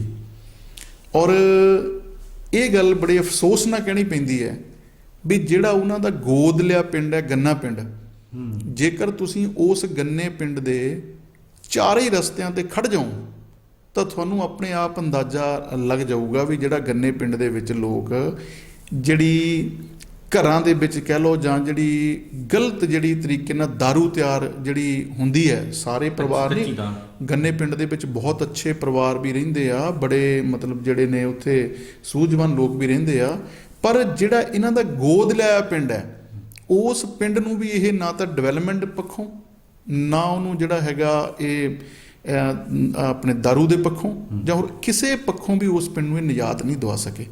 ਔਰ ਇੱਥੇ ਤੱਕ ਵੀ ਹੈ, ਜੇ ਪੁਲਿਸ ਦੀ ਕਾਰਗੁਜ਼ਾਰੀ 'ਤੇ ਗੱਲ ਕਰੀਏ ਤਾਂ ਚਚਰਾੜੀ ਪਿੰਡ ਦੇ ਵਿੱਚ ਮੁੰਡੇ ਦੀ ਡੈਥ ਹੋ ਜਾਂਦੀ ਹੈ ਨਸ਼ੇ ਦੀ ਓਵਰਡੋਜ਼ ਦੇ ਨਾਲ, ਤੇ ਜਿਹੜੀ ਪੁਲਿਸ ਉਹਨੂੰ ਡਿਕਲੇਅਰ ਕਰ ਦਿੰਦੀ ਹੈ ਵੀ ਇਹਦਾ ਜਿਹੜਾ ਅਟੈਕ ਹੋਇਆ, ਪਲੱਸ ਉਹਦੀ ਵੀਡੀਓ ਆ ਜਾਂਦੀ ਹੈ ਬਈ ਉਹ ਓਵਰਡੋਜ਼ ਦੇ ਨਾਲ ਉਹਦਾ ਇੰਜੈਕਸ਼ਨ ਲਾਉਂਦੇ ਦੀ। ਇਹ ਪੁਲਿਸ ਦੀ ਕਾਰਗੁਜ਼ਾਰੀ ਹੈ। ਮਤਲਬ ਜਿਹੜਾ ਕੰਮ ਜੋ ਨੁਮਾਇੰਦਿਆਂ ਦਾ, ਪਬਲਿਕ ਦਾ ਹੋਣਾ ਚਾਹੀਦਾ, ਮੈਂ ਸਮਝਦਾ ਵੀ ਉਹ ਨਹੀਂ ਹੋ ਰਿਹਾ। ਔਰ ਇਹ ਜਿਹੜੀਆਂ ਕੁਰਸੀਆਂ, ਚਾਹੇ ਦੇਖੋ ਜੇ ਸਾਨੂੰ ਲੋਕਾਂ ਨੇ MLA ਚੁਣਿਆ ਜਾਂ ਉਹਨੂੰ ਮੈਂਬਰ ਪਾਰਲੀਮੈਂਟ ਚੁਣਿਆ, ਤਾਂ ਇਸ ਗੱਲ ਕਰਕੇ ਨਹੀਂ ਸਾਨੂੰ ਚੁਣਿਆ ਵੀ ਜੇ ਕੋਈ ਅਸੀਂ ਗ੍ਰਾਂਟ ਦੇਣੀ ਆ ਤਾਂ ਪੁੱਛ ਕੇ ਦੇਣੀ ਆ ਵੀ ਬੰਦਾ ਕਾਂਗਰਸੀ ਆ ਤਾਂ ਜਾਂ ਪਹਿਲਾਂ ਸ਼ਾਮਲ ਹੋਵੇ ਤਾਂ, ਇਹ ਨਹੀਂ ਹੈ। ਜੇ ਕੋਈ ਗ੍ਰਾਂਟ ਦੇਣੀ ਹੈ ਜਾਂ ਕਿਉਂਕਿ ਜਿਹੜੀ ਮਰਜ਼ੀ ਸਰਕਾਰ ਲੋਕਾਂ ਦੇ ਹੱਥ ਬਸ ਹੈ, ਲੋਕਾਂ ਨੇ ਸਰਕਾਰ ਬਣਾਤੀ, ਬੜਾ ਵੱਡਾ ਮੈਂਡੇਟ ਦਿੱਤਾ ਇਹਨੂੰ, 80 ਦੇ ਪਲੱਸ ਸੀਟਾਂ ਇਹਨਾਂ ਨੂੰ ਦੇ ਦਿੱਤੀਆਂ, ਇਹ ਤਾਂ ਜੋ ਮਰਜ਼ੀ ਕਰ ਸਕਦੇ ਸੀ ਪੰਜਾਬ ਦੇ ਵਿੱਚ ਜੀ, ਪਰ ਨਹੀਂ ਹੋਇਆ। ਖਹਿਰਾ ਸਾਹਿਬ, ਜਿਵੇਂ ਕਿ ਆਪਣੀ ਦੁਆਬਾ ਬੈਲਟ ਮੰਨੀ ਜਾਂਦੀ ਹੈ ਕਿ ਖਾਸ ਕਰਕੇ ਸ਼ਡਿਊਲਡ ਕਾਸਟ ਭਾਈਚਾਰਾ ਇਹਦੇ ਵਿੱਚ ਬਹੁਤ ਵੱਡੀ ਤਾਦਾਦ ਰੱਖਦਾ, ਨਵਾਂ ਸ਼ਹਿਰ ਤੋਂ ਲੈ ਲਈਏ, ਬੰਗਾ, ਫਲੌਰ, ਖਾਸ ਕਰਕੇ ਨਕੋਦਰ ਹੋ ਗਿਆ, ਫਗਵਾੜਾ ਹੋ ਗਿਆ, ਆਦਮਪੁਰ, ਜਿੰਨੀਆਂ ਸੀਟਾਂ ਇਹ ਆਪਣੀਆਂ 10-15 ਸੀਟਾਂ ਜਿੱਥੇ ਪ੍ਰਭਾਵਸ਼ਾਲੀ ਵੋਟ ਜਿਹੜੀ ਹੈਗੀ ਆ SC ਭਾਈਚਾਰੇ ਦੀ ਆ। ਤੁਸੀਂ ਕੀ ਦੇਖਦੇ ਆ ਕਿ ਕੈਪਟਨ ਅਮਰਿੰਦਰ ਸਿੰਘ ਦੇ ਗੱਦੀਓਂ ਲੱਥਣ ਤੋਂ ਬਾਅਦ ਜਿਸ ਤਰ੍ਹਾਂ ਚਰਨਜੀਤ ਸਿੰਘ ਚੰਨੀ ਪੰਜਾਬ ਦੇ ਮੁੱਖ ਮੰਤਰੀ ਬਣ ਗਏ ਨੇ, ਉਹਨਾਂ ਦੀ ਕਾਰਜਕਾਰੀ ਪਹਿਲੇ CM ਦੀ ਤਾਂ ਹੁਣ ਦੇ CM ਦੀ ਕਿੱਦਾਂ ਦੇਖਦੇ ਹੋ? ਤੇ SC ਭਾਈਚਾਰਾ ਜਿਹੜਾ ਇਸ ਵੇਲੇ ਚੰਨੀ ਸਾਹਿਬ ਦੇ ਗੁਣ ਗਾਉਂਦਾ ਆ, ਉਹ ਲੱਗਦਾ ਆ ਕਿ ਜਿਹੜੀ ਕਾਂਗਰਸ ਦਾ 4.5 ਸਾਲ ਦਾ ਰਾਜ ਆ ਉਹ 6 ਮਹੀਨੇ ਦੇ ਰਾਜ ਜਿਹੜਾ ਹੋਊਗਾ ਤਾਂ ਉਹਨੂੰ ਕੰਪੇਅਰ ਕਰਕੇ ਉਹ ਦੁਬਾਰਾ ਸਰਕਾਰ ਬਣਾ ਸਕਦੇ? ਦੇਖੋ, ਪੰਜਾਬ ਦੇ ਲੋਕ ਖਾਸ ਕਰਕੇ ਬੜੇ ਸੂਝਵਾਨ ਹੈ। ਪੰਜਾਬੀ ਪੂਰੇ ਵਰਲਡ ਦੇ ਵਿੱਚ ਬੜੇ ਮੁਕਾਮ ਹਾਸਲ ਕੀਤੇ ਉਹਨਾਂ ਨੇ, ਚਾਹੇ ਕੋਈ ਵੀ ਖੇਤਰ ਹੋਵੇ, ਧਾਰਮਿਕ ਖੇਤਰ ਹੋਵੇ, ਸਿਆਸੀ ਖੇਤਰ ਹੋਵੇ, ਜਾਂ ਕੋਈ ਕਹਿ ਲਓ ਸਪੋਰਟਸ ਦਾ ਖੇਤਰ ਹੋਵੇ। ਕੈਪਟਨ ਅਮਰਿੰਦਰ ਸਿੰਘ ਦੀ ਜਿਹੜੀ ਅੱਜ ਜੋ ਹਾਲਾਤ ਨੇ, ਜਾਂ ਜਿਹੜਾ ਕੈਪਟਨ ਅਮਰਿੰਦਰ ਸਿੰਘ ਨੂੰ ਕਾਂਗਰਸ ਨੇ ਲਾਂਭੇ ਕੀਤਾ ਹੈ, ਔਰ ਜਿਹੜੀ ਅੱਜ ਮੌਜੂਦਾ ਮੁੱਖ ਮੰਤਰੀ ਚਰਨਜੀਤ ਸਿੰਘ ਚੰਨੀ ਜੀ ਦੀ ਗੱਲ ਹੈ, ਪਹਿਲੀ ਗੱਲ ਤਾਂ ਇਹ ਆ ਵੀ ਕੈਪਟਨ ਅਮਰਿੰਦਰ ਸਿੰਘ ਜੀ ਨੂੰ ਜਦੋਂ ਪਵਿੱਤਰ ਗੁਟਕਾ ਸਾਹਿਬ ਦੀ ਸਹੁੰ ਖਿਲਾਈ ਗਈ, ਬਿਲਕੁਲ ਉਹ ਸਹੁੰ ਖਿਲਾਉਣ ਵਾਲੀ ਤੁਸੀਂ ਵੀਡੀਓ ਦੇਖ ਲਿਓ, ਉਹਦੇ ਵਿੱਚ ਜਿਹੜਾ ਹੈਗਾ ਬੈਕ-ਐਂਡ ਦੇ ਉੱਤੇ ਅੱਜ ਦਾ ਡਿਪਟੀ CM ਸੁਖੀ ਰੰਧਾਵਾ ਤੇ ਸਰਦਾਰ ਚਰਨਜੀਤ ਸਿੰਘ ਚੰਨੀ ਬੈਕ-ਐਂਡ ਤੇ ਖੜੇ ਆ ਔਰ ਨਾਅਰੇ ਮਾਰ ਰਹੇ ਆ। ਔਰ ਅੱਜ ਜੇਕਰ ਇਹ ਗੱਲ ਕਰੀਏ ਵੀ ਜਾਣੀ ਕਿ ਮੁੱਖ ਮੰਤਰੀ ਬਦਲਣ ਦੇ ਨਾਲ ਜਿਹੜੇ ਮੁੱਦੇ ਨੇ ਜਾਂ ਇਸ਼ੂ ਹੈ, ਉਹਨਾਂ ਤੋਂ ਪੰਜਾਬ ਦੇ ਲੋਕਾਂ ਨੂੰ ਆਪਾਂ ਉਹਨਾਂ ਨੂੰ ਗੁੰਮਰਾਹ ਕਰ ਲਵਾਂਗੇ ਤਾਂ ਮੈਂ ਸਮਝਦਾ ਵੀ ਨਹੀਂ ਹੋਣਾ। ਔਰ ਪੰਜਾਬ ਦੇ ਲੋਕ ਬਹੁਤ ਚੰਗੀ ਤਰ੍ਹਾਂ ਜਾਣਦੇ ਆ ਵੀ ਜਿਹੜੀ ਕਾਂਗਰਸ ਹੈ, ਕਾਂਗਰਸ ਦਾ ਇਤਿਹਾਸ ਵੀ ਜਾਣਦੇ ਆ। ਜਦੋਂ ਦੇਸ਼ ਦੇ ਪ੍ਰਾਈਮ ਮਿਨਿਸਟਰ ਦੀ ਗੱਲ ਵੀ ਹੋਈ ਸੀ ਤਾਂ ਵੋਟਾਂ ਪ੍ਰਾਈਮ ਮਿਨਿਸਟਰ ਦੇ ਨਾਮ 'ਤੇ ਬਾਬੂ ਜਗਜੀਵਨ ਰਾਮ ਜੀ ਦੇ ਨਾਮ 'ਤੇ ਲਈਆਂ ਸੀ, ਅਤੇ ਮੁੜ ਕੇ ਉਦੋਂ ਬਾਅਦ ਬਣਾਇਆ ਕੌਣ? ਅਤੇ ਜਿਹੜੀ ਹੁਣ ਗੱਲ ਹੈ, ਜੇਕਰ ਆਪਾਂ ਮੁੱਖ ਮੰਤਰੀ ਚਰਨਜੀਤ ਸਿੰਘ ਚੰਨੀ ਜੀ ਦੀ ਗੱਲ ਕਰੀਏ ਤੇ ਉਹਦੇ ਵਿੱਚ ਫਸਟ ਪ੍ਰੈਫਰੈਂਸ ਜਿਹੜੀ ਕਾਂਗਰਸ ਦੀ ਹੈ ਉਹ ਨਵਜੋਤ ਸਿੰਘ ਸਿੱਧੂ ਸੀ, ਤੇ ਫਿਰ ਉਹਨਾਂ ਤੋਂ ਬਾਅਦ ਫਿਰ ਸੈਕਿੰਡ ਪ੍ਰੈਫਰੈਂਸ ਜਿਹੜੀ ਕਾਂਗਰਸ ਦੀ ਸੀ ਉਹ ਸੁਨੀਲ ਜਾਖੜ ਜੀ ਸੀ, ਤੇ ਜਿਹੜੀ ਥਰਡ ਪ੍ਰੈਫਰੈਂਸ ਦੇ ਉੱਤੇ ਸੀ ਸੁਖੀ ਰੰਧਾਵਾ, ਤੇ ਉਦੋਂ ਬਾਅਦ ਵਿੱਚ ਫੋਰਥ ਵਿੱਚ ਅੰਬਿਕਾ ਸੋਨੀ ਜੀ ਦਾ ਵੀ ਨਾਂ ਆਇਆ। ਇਹ ਚਾਰਾਂ ਤੋਂ ਬਾਅਦ ਜਿਹੜਾ 5ਵੇਂ ਨੰਬਰ ਦੇ ਉੱਤੇ ਸਰਦਾਰ ਚਰਨਜੀਤ ਸਿੰਘ ਚੰਨੀ ਜੀ ਦਾ ਨਾਂ ਆਇਆ। ਔਰ ਜਦੋਂ ਤੋਂ ਬਣੇ ਆ, ਪਹਿਲਾਂ ਤਾਂ ਜਿਹੜੇ 10 ਦਿਨ ਲੰਘੇ ਆ, ਮੇਰੇ ਖਿਆਲ ਨਾਲ ਵੀ 24 ਘੰਟੇ ਨਹੀਂ ਸੀ ਬੀਤਦੇ, ਚਲੋ ਦਿੱਲੀ, ਮੈਂ ਕਹਿੰਦਾ ਵੀ ਉਹ ਮੁੱਖ ਮੰਤਰੀ ਉਹਨਾਂ ਨੂੰ ਬਣਾ ਦਿੱਤਾ, ਪਰ ਫੈਸਲੇ ਲੈਣ ਦੇ ਅਧਿਕਾਰ ਉਹ ਜਿਹੜੇ ਨੇ ਉਹ ਦਿੱਲੀ ਦੇ ਕੋਲ ਹੈ। ਤੇ ਅੱਜ ਵੀ ਜੇਕਰ ਚਾਹੇ ਏਜੀ ਲਾਇਆ ਹੈ ਜਾਂ ਡੀਜੀਪੀ ਦੀ ਨਿਯੁਕਤੀ ਹੈ, ਠੀਕ ਹੈ ਨਾ ਜੀ, ਇੰਨੀ ਮਤਲਬ ਗੱਲ ਹੈ, ਉਹ ਕਹਿੰਦੇ ਵੀ ਸੀਐਮ ਨਹੀਂ ਫੈਸਲੇ ਲੈ ਸਕਦਾ, ਜਾਂ ਤਾਂ ਲੋਕ ਗਾਂਧੀ ਪਰਿਵਾਰ ਤੇ ਜਾਂ ਫਿਰ ਨਵਜੋਤ ਸਿੰਘ ਸਿੱਧੂ। ਪਰ ਸੋਚਣ ਦੀ ਲੋੜ ਹੈ ਆ ਵੀ ਸੀਐਮ ਦਾ ਤਾਂ ਆਪ ਦਾ ਪ੍ਰੋਟੋਕੋਲ ਹੁੰਦਾ ਹੈ, ਸੀਐਮ ਦੀ ਆਪ ਦੀ ਰਿਸਪੌਂਸਿਬਿਲਟੀ ਹੈ। ਸੀਐਮ ਨੂੰ ਤਾਂ ਉਦਣ ਦੇ ਨੂੰ ਦਿੱਲੀ ਦੇ ਗੇੜਿਆਂ ਨੇ, ਤੇ ਹੁਣ ਜਿਹੜੀ ਆਪਾਂ ਗੱਲ ਕਰੀਏ, ਚਲੋ ਅਸੀਂ ਤਾਂ ਵਧਾਈ ਦਿੰਦੇ ਹਾਂ ਵੀ ਚਰਨਜੀਤ ਸਿੰਘ ਚੰਨੀ ਜੀ ਨੂੰ ਲਾ ਦਿੱਤਾ, ਪਰ ਗੱਲ ਇਹ ਕਿਹਾ ਵੀ ਪਹਿਲਾਂ ਕੈਪਟਨ ਅਮਰਿੰਦਰ ਸਿੰਘ ਨੇ ਜੋ ਵਾਅਦੇ ਕੀਤੇ ਸੀ, ਨਾਲ ਇਹੀ ਚਰਨਜੀਤ ਸਿੰਘ ਚੰਨੀ ਜੀ ਸੀ, ਤੇ ਨਾਲ ਹੀ ਜਿਹੜੇ ਸੀ ਸੁਖੀ ਰੰਧਾਵਾ। ਅੱਜ ਉਹ ਗੱਲ ਕਰੋ ਵੀ ਪੌਣੇ 5 ਸਾਲ ਤੁਸੀਂ ਵੀ ਭਾਗੀਦਾਰ ਰਹੇ ਹੋ ਜੀ। 3 ਲੱਖ ਬੱਚੇ ਨੂੰ ਪੋਸਟ ਮੈਟ੍ਰਿਕ ਸਕਾਲਰਸ਼ਿਪ ਨਹੀਂ ਮਿਲੀ, ਉਸ ਗਵਰਨਮੈਂਟ ਦਾ ਤੁਸੀਂ ਵੀ ਹਿੱਸਾ ਸੀ। ਉਦੋਂ ਬਾਅਦ ਜਿਹੜਾ 20,000 ਤੋਂ ਵੱਧ ਬੱਚਿਆਂ ਨੂੰ ਡਿਗਰੀਆਂ ਨਹੀਂ ਮਿਲੀਆਂ, ਉਸ ਕੈਬਨਿਟ ਦੇ ਵਿੱਚ ਵੀ ਹਿੱਸੇਦਾਰ ਸੀ। ਤੇ ਜਿਹੜੀ ਅੱਜ ਪਲਾਟਾਂ ਦੀ ਗੱਲ ਹੋ ਰਹੀ ਆ, ਜਾਂ ਜਿਹੜੀ ਬਿਜਲੀ ਦੀ ਗੱਲ ਹੋ ਰਹੀ ਆ 2 ਰੁਪਏ ਯੂਨਿਟ ਵਾਲੀ, ਜਿਹੜੀ ਮਾਫ ਕਰਨ ਵਾਲੀ 3 ਰੁਪਏ ਵਾਲੀ, ਇਹ ਮਹਿੰਗੀ ਕਿਹਨੇ ਕੀਤੀ? ਪੌਣੇ 5 ਸਾਲ ਉਹਨਾਂ ਨੂੰ ਲੋਕਾਂ ਨੂੰ ਲੁੱਟਿਆ। ਪਹਿਲਾਂ ਉਹੀ ਜਿਹੜੀ ਬਿਜਲੀ ਹੈ ਉਹ ਮਿਲਦੀ ਵੀ 5 ਰੁਪਏ ਤੋਂ ਘੱਟ ਸੀ ਯੂਨਿਟ ਜੀ, ਤੇ ਮਿਲਦੀ ਵੀ ਨਿਰੰਤਰ ਸੀ ਅਕਾਲੀ ਦਲ ਦੇ ਟਾਈਮ ਤੇ ਉਹ ਜਾਂਦੀ ਵੀ ਨਹੀਂ ਸੀ। ਤੇ ਹੁਣ ਗਵਰਨਮੈਂਟ ਦੇ ਬਦਲਣ ਤੋਂ ਬਾਅਦ ਪੌਣੇ 5 ਸਾਲ ਲਾਈਟ ਵੀ ਡਬਲ ਹੋ ਗਈ ਜੀ, ਤੇ ਬੱਚੇ ਤੇ ਬਜ਼ੁਰਗਾਂ ਦੇ ਕੀ ਹਾਲ ਸੀ ਜਦੋਂ ਕੱਟ ਲੱਗਦੇ ਸੀ। ਇਹ ਲਈ ਇਹ ਜਿਹੜੇ ਮੁੱਦੇ ਆ, ਗੱਲ ਮੁੱਦਿਆਂ ਦੀ ਹੈ। ਕਿੱਥੇ ਗਈ ਕਰਜ਼ਾ ਮਾਫੀ? ਕਿੱਥੇ ਆ ਪੋਸਟ ਮੈਟ੍ਰਿਕ ਸਕਾਲਰਸ਼ਿਪ? ਕਿੱਥੇ ਆ ਘਰ ਘਰ ਨੌਕਰੀ? ਕਿੱਥੇ ਆ ਜਿਹੜਾ ਇਹ ਕਹਿੰਦੇ ਸੀ ਵੀ ਅਸੀਂ 4 ਹਫ਼ਤੇ 'ਚ ਨਸ਼ਾ ਮੁਕਤ ਕਰ ਦੇਣਾ? ਉਹ ਕਿੱਥੇ ਆ ਵਾਅਦੇ? ਗੱਲ ਵਾਅਦਿਆਂ ਦੀ ਹੈ। ਅੱਜ ਮੀਡੀਆ ਦੇ ਵਿੱਚ 2-4 ਗੱਲਾਂ ਦਾ, ਸੋਸ਼ਲ ਮੀਡੀਆ, ਪ੍ਰਿੰਟ ਮੀਡੀਆ, ਉਹ ਜਿੱਦਾਂ ਹੁੰਦਾ ਨਾ ਵੀ ਪ੍ਰਸ਼ਾਂਤ ਕਿਸ਼ੋਰ ਨੇ ਇੱਕ ਸਕ੍ਰਿਪਟ ਲਿਖੀ ਆ, ਵੀ ਫਿਲਮ ਬਣਾਈ ਆ, ਉਹ ਫਿਲਮ ਦੇ ਵਿੱਚ ਉਹਨੇ ਜਿਹੜਾ ਹੈਗਾ ਉਹ ਦੇ ਦਿੱਤਾ, ਉਹਦੇ ਵਿੱਚ ਜਿਹੜਾ ਹੈਗਾ ਸੀਨ ਦੇ ਦਿੱਤਾ, ਜਾਂ ਉਹਨੇ ਦੇ ਦਿੱਤਾ ਵੀ ਇਹਨੇ ਐਕਟ, ਇਹਨੇ ਆਹ ਕਰਨਾ ਹੈ, ਇਹਨੇ ਐਕਟ ਆਹ ਕਰਨਾ, ਇਹਨੇ ਐਕਟ ਆਹ ਕਰਨਾ। ਮੈਨੂੰ ਨਹੀਂ ਪਤਾ ਵੀ ਜਿਹੜਾ ਇਹ ਜੋ ਅੱਜ ਹਾਲਾਤ ਹੋ ਰਿਹਾ, ਕੌਣ ਕਿਹਨੂੰ ਕਿਸ ਨਜ਼ਰੀਏ ਨਾਲ ਦਿਖਦਾ। ਮੈਂ ਜਿਸ ਨਜ਼ਰੀਏ ਨਾਲ ਦੇਖਦਾ, ਮੈਂ ਤੁਹਾਨੂੰ ਉਹ ਦੱਸ ਸਕਦਾ। ਮੈਂ ਇਸ ਨਜ਼ਰੀਏ ਨਾਲ ਦੇਖ ਰਿਹਾ ਵੀ ਇਹ ਪ੍ਰਸ਼ਾਂਤ ਕਿਸ਼ੋਰ ਨੇ ਇੱਕ ਸਕ੍ਰਿਪਟ ਲਿਖੀ ਹੈ, ਵੀ ਉਹਨੇ ਇਹ ਗੱਲ ਕਹੀ ਹੈ ਵੀ ਲੋਕਾਂ ਦਾ ਮੁੱਦਿਆਂ ਤੋਂ ਧਿਆਨ ਭਟਕਾਉਣ ਦੇ ਲਈ ਕਦੀ ਸਿੱਧੂ ਨੂੰ ਰਸਾ ਦਿਓ, ਕਦੀ ਮਨਾ ਲਓ, ਕਦੀ ਚੰਨੀ ਜੀ ਨੂੰ ਦਿੱਲੀ ਭੇਜ ਦਿਓ, ਕਦੀ ਦਿੱਲੀੋਂ ਵਾਪਸ ਲੈ ਆਓ, ਕਦੀ ਕੈਪਟਨ ਅਮਰਿੰਦਰ ਸਿੰਘ ਜੀ ਦਾ ਪਾਰਟੀ ਬਣ ਗਈ, ਕਦੀ ਰਹਿ ਗਈ। ਇਹਨਾਂ ਮੁੱਦਿਆਂ ਵਾਲੇ ਇਧਰਲੇ ਪਾਸੇ ਲੈ ਆਂਦਾ ਉਹਨਾਂ ਨੇ, ਪਰ ਮੁੱਦੇ ਲੋਕਾਂ ਦੇ ਉੱਥੇ ਹੀ ਹੈ। ਅੱਜ ਪਲਾਟਾਂ ਦੀ ਗੱਲ ਕਰਦੇ, ਹਾਊ ਕੈਨ ਪੋਸੀਬਲ ਕਿ ਤੁਸੀਂ ਕਿੱਦਾਂ ਪਲਾਟ ਦੇ ਸਕਦੇ ਆ? ਕਈ ਪਿੰਡਾਂ ਦੀਆਂ ਪੰਚਾਇਤਾਂ ਦੇ ਕੋਲ ਜ਼ਮੀਨ ਹੀ ਹੈ ਨਹੀਂ। ਹਾਂ, ਸਰਕਾਰ ਦਿਖਾਵੇ ਫਰਾਕ ਦੇ ਲਈ 10-10 ਕਰੋੜ ਰੁਪਇਆ ਪਿੰਡਾਂ ਨੂੰ ਦੇਵੇ, ਐਕਵਾਇਰ ਕਰਨ ਜਗ੍ਹਾ, ਐਕਵਾਇਰ ਕਰਕੇ ਲੋਕਾਂ ਨੂੰ ਪਲਾਟਾਂ ਦੀ ਜਗ੍ਹਾ ਦੇਣ।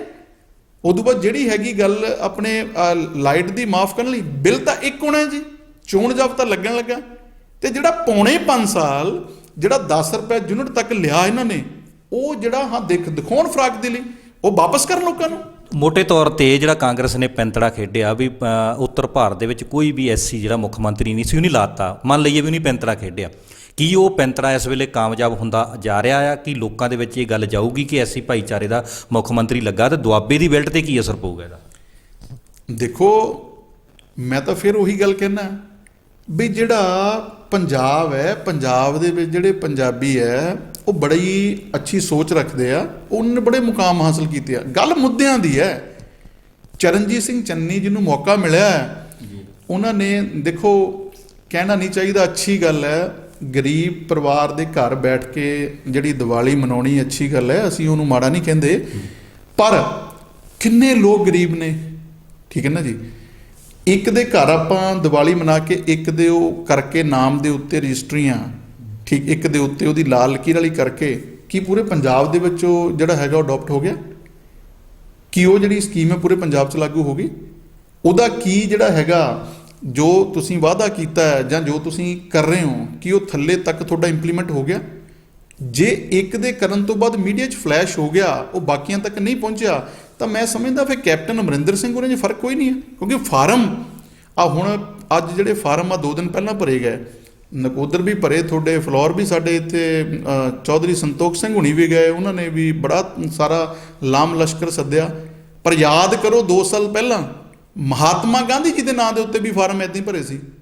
ਉਹ ਫਾਰਮ ਕਿੱਥੇ ਗਏ? ਉਹ ਵੀ ਪਲਾਟਾਂ ਦੇ ਫਾਰਮ ਸੀ, ਉਹ ਵੀ ਘਰ ਨੌਕਰੀ ਦੇ ਫਾਰਮ ਸੀ, ਸਰਕਾਰ ਬਣਾਉਣ ਵੇਲੇ ਵੀ ਫਾਰਮ ਭਰੇ ਸੀ। ਇਹ ਫਾਰਮ ਭਰ ਕੇ ਤਾਂ ਸਰਕਾਰ ਵੀ ਬਣਾ ਲਈ। ਹੁਣ ਤਾਂ ਸਰਕਾਰ ਚੱਲੀ, ਤੇ ਜੇ ਪੌਣੇ 5 ਸਾਲਾਂ ਹੀ ਨਹੀਂ ਕੁਝ ਹੋਇਆ ਤੇ ਹੁਣ ਕੀ ਹੋਣਾ? ਨਹੀਂ, ਪਰ ਖੈਰ ਸਾਹਿਬ ਉਹਨਾਂ ਦਾ ਇਹ ਕਹਿਣਾ ਆ ਵੀ ਸ਼੍ਰੋਮਣੀ ਅਕਾਲੀ ਦਲ ਤਾਂ ਸੰਭਵ ਹੀ ਹੈ ਨਹੀਂ। ਉਹ ਤਾਂ ਕਦੀ ਕਹਿ ਹੀ ਨਹੀਂ ਸਕਦੇ ਵੀ ਲੈ ਵੀ ਜਿੰਨਾ ਚਿਰ ਸੁਖਬੀਰ ਸਿੰਘ ਬਾਦਲ ਆ ਜਾਂ ਬਾਦਲ ਪਰਿਵਾਰ ਆ ਵੀ ਉਹ ਕਿਸੇ ਐਸਸੀ ਨੂੰ ਮੁੱਖ ਮੰਤਰੀ ਬਣਾ ਦੇਣ, ਵੀ ਉਹਨਾਂ ਨੇ ਤਾਂ ਲਾ ਦਿੱਤਾ। ਇਹ ਤਾਂ ਉਹਨਾਂ ਦਾ ਪ੍ਰਚਾਰ ਬਣਦਾ ਨਾ।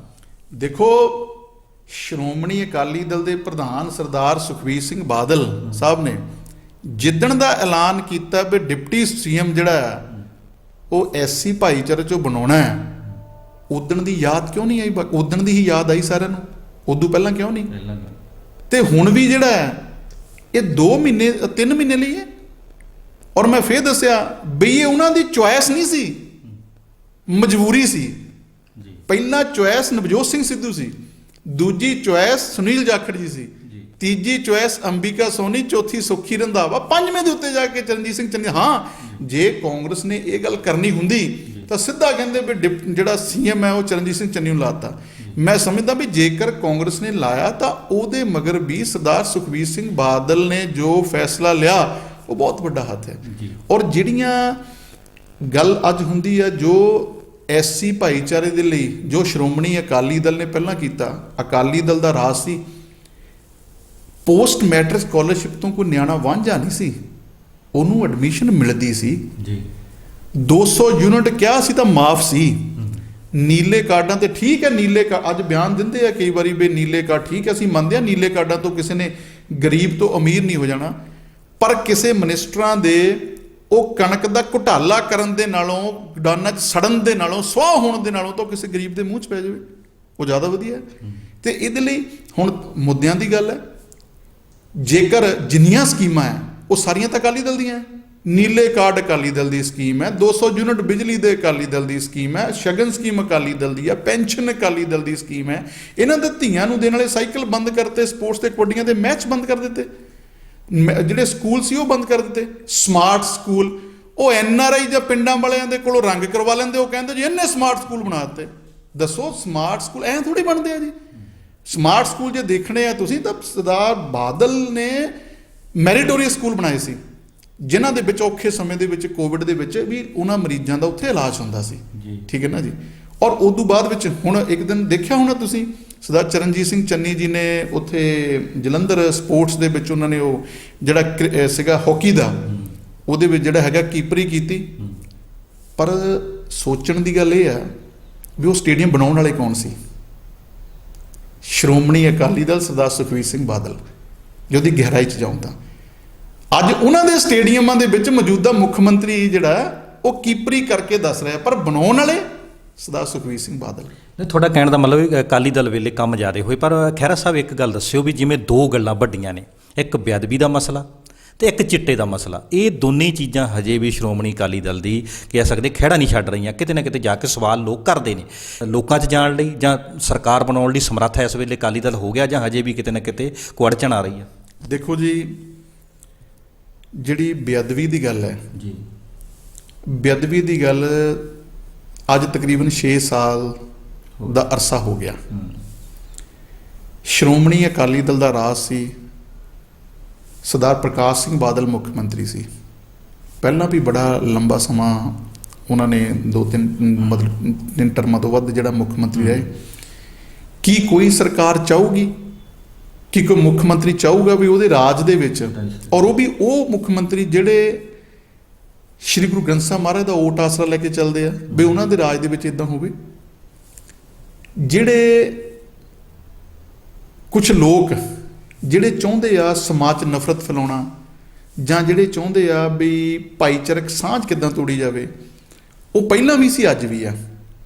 ਉਹ ਕੁਝ ਸ਼ਰਾਰਤੀ ਲੋਕਾਂ ਨੇ ਜਿਹੜੀ ਉਹ ਸ਼ਰਾਰਤ ਕੀਤੀ। ਰਾਜ ਸ਼੍ਰੋਮਣੀ ਅਕਾਲੀ ਦਲ ਦਾ ਸੀ, ਸ਼੍ਰੋਮਣੀ ਅਕਾਲੀ ਦਲ ਦੇ ਅੰਡਰ ਪੁਲਿਸ ਹੈ। ਸ਼੍ਰੋਮਣੀ ਅਕਾਲੀ ਦਲ ਨੇ ਕੋਸ਼ਿਸ਼ ਕੀਤੀ ਵੀ ਜਿਹੜਾ ਇਨਸਾਫ ਦਿਵਾਇਆ ਜਾਵੇ, ਪਰ ਕਿਉਂਕਿ ਪੰਜਾਬ ਜਿਹੜਾ ਹੈ ਉਹ ਕਿਸਾਨੀ ਨਾਲ ਸੰਬੰਧਿਤ ਸੂਬਾ ਹੈ, ਤੇ ਇੱਥੇ ਜਿਹੜੀ ਪੰਥਕ ਸੋਚ ਵਾਲੇ ਲੋਕ ਜਿਹੜੇ ਜ਼ਿਆਦਾ ਨੇ, ਔਰ ਉੱਥੇ ਧਾਰਮਿਕ ਜਿਹੜੀਆਂ ਸ਼ਖਸੀਅਤਾਂ ਉਹ ਧਰਨੇ 'ਤੇ ਬੈਠੀਆਂ ਸੀ, ਤੇ ਉਦੋਂ ਬਾਅਦ ਉਹਨਾਂ ਦੀ ਮੰਗ ਸੀ ਬਈ ਸਾਡੀ ਜਿਹੜੀ ਹੈ ਉਹ ਜਾਂਚ ਹੈ ਉਹ CBI ਨੂੰ ਦੇ ਦਿਓ। ਹੁਣ ਪੰਜਾਬ ਦੇ ਵਿੱਚ ਜਿਹੜੀ ਸਰਕਾਰ ਸੀ ਉਹ ਤਾਂ ਪੁਲਿਸ ਤੋਂ ਕਰਵਾ ਸਕਦੀ ਸੀ ਇਨਵੈਸਟੀਗੇਸ਼ਨ। ਸਰਕਾਰ ਨੇ ਉੱਥੇ ਫਿੰਗਰ ਪ੍ਰਿੰਟਿੰਗ ਤੱਕ ਕਰਵਾਈ, ਜਿਹੜਾ ਬਾਈਕ ਦਾ ਸੀ ਵੀ ਇਸ ਬਾਈਕ ਦੇ ਰਾਹੀਂ ਕੋਈ ਆ, ਉਹਦਾ ਵੀ ਸਾਰਾ ਜਿਹੜਾ ਹੈਗਾ ਉਹ ਪੂਰੀ ਫੁਟੇਜ ਕਢਵਾਈ, ਸਾਰਾ ਕੀਤਾ। ਪਰ ਮੁੜ ਕੇ ਉਹ ਕਹਿੰਦੇ ਜੀ ਵੀ ਇਹਦੀ ਜਾਂਚ ਹੀ CBI ਨੂੰ ਦੇਣੀ ਚਾਹੀਦੀ। ਤਾਂ ਸਰਕਾਰ ਨੇ ਉਹ ਸਾਰੀਆਂ ਧਾਰਮਿਕ ਸ਼ਖਸੀਅਤਾਂ ਜਿੰਨੇ ਆਗੂ ਸਾਹਿਬਾਨ ਬੈਠੇ ਸੀ ਉਹਨਾਂ ਦੀ ਗੱਲ ਸੁਣ ਕੇ ਦੇਤੀ CBI ਨੂੰ ਜਾਂਚ। ਹੁਣ ਉਦੋਂ ਬਾਅਦ ਸਰਕਾਰ ਬਦਲ ਗਈ ਜੀ। ਹੁਣ ਜਿਹੜੀ ਉਹ ਜਾਂਚ ਦਿੱਤੀ ਸੀ ਉਹ CBI ਨੂੰ ਦਿੱਤੀ ਸੀ। ਅੱਜ ਉਸ ਗੱਲ ਨੂੰ ਹੋਇਆ ਸਰਕਾਰ ਦੁਬਾਰਾ ਕਾਂਗਰਸ ਦੀ ਆ ਗਈ, ਸ਼੍ਰੋਮਣੀ ਅਕਾਲੀ ਦਲ ਦੀ ਸਰਕਾਰ ਨਹੀਂ ਬਣ ਸਕੀ। ਅੱਜ ਪੌਣੇ 5 ਸਾਲ ਇਹਨਾਂ ਨੂੰ ਵੀ ਹੋ ਗਏ।